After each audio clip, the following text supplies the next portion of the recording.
Hello everybody, Average Gamer here, and welcome to this second video about the new mechs, the Civil War mechs, coming July 18th. And this one is the low poly model and kind of, let's say, preview and work in progress images for the Uziel, or however you want to pronounce it. I don't know if there's an actual official enunciation for this mech. If there is, give me a link. But as you can see, here is the artist rendition of the hero mech. I can't remember what the hero mech is going to be called off the top of my head, but this is the this is the art. We're going to get into, obviously, the model. So here is the quote unquote the show off.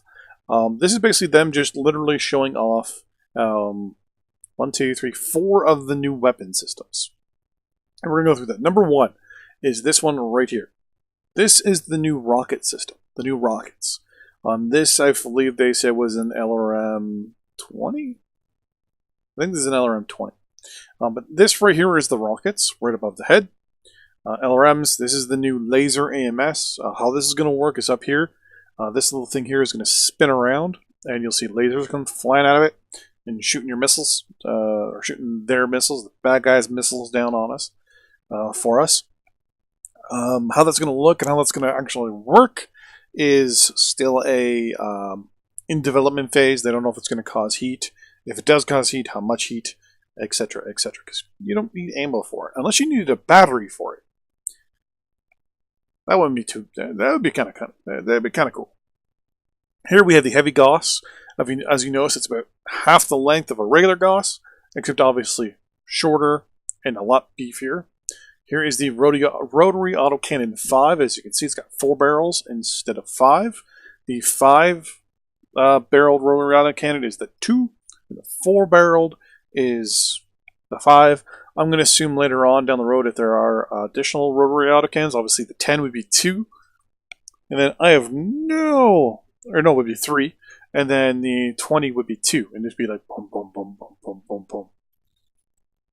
That'd be kind of cool. Yeah, so we have our rotary autocannons. How those are going to work are pretty simple. As you click a button, it will spin up. After a few seconds, it will start to shoot. There is then a bar on it, kind of like how the flamer is, where it will fill up. Once the bar fills up, kind of like how mask is, it will give you some sort of indication that there's a chance at that point of this rotary autocannon jamming. Longer it goes, the higher the chance is it jams, which makes sense. A lot of rotary machine guns nowadays actually do have issues. As they spin, they heat up. As they heat up, they expand. As they expand, there's issues in the manufacturing somewhere, and they do possibly cause jamming. I know in the Canadian Forces, we used a couple American military vehicles, Hummers and things like that, where they actually told us, when you fire it, do it in bursts of, count to 10, count to 20 when you take your shot. When you're done, let go. Because it does have a chance of jamming, because of the heat, gotta let it cool down, all that stuff. Which is pretty cool. You can also keep a charge going on it if you click and hold it, click and hold it, click and hold it, but then let go just before it goes to fire. You can keep it charged up, or you can charge it just as you go over a hill, knowing there's a bad guy there, and then unleash hell into the guy just as you crest the ridge, which I think is really cool. I think down there is the flamer. Over here is the light Gauss. As you can see, it's a lot thinner, but pretty much the same length, if I'm not mistaken, as a regular one. A lot smaller. I like it. I like the feel of it. I like the look of it. Expect to see, let's kind of zoom in here a little bit, a lot of these guys on the battlefield. I'm going to see a lot of these, to be honest with you. I'm expecting to see a lot of rotary autocannons in the inner sphere and a lot of light Gauss. Here is the 3S. There's really nothing fancy on it. There's just a regular autocannon. Some SRMs, a couple lasers. Nothing too fancy on this guy. I just wanted to specifically make sure I showed this one, mainly because of just the eyes. I love that. I like the feel of it. Definitely true to the pictures and the videos I've seen. Playing MechWarrior 4 recently. I was going to say 5. They kind of give me a more of a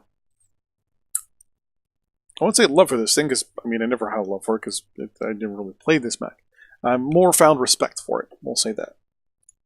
Last one is the 5P. So the 5P has 3 new weapons on it.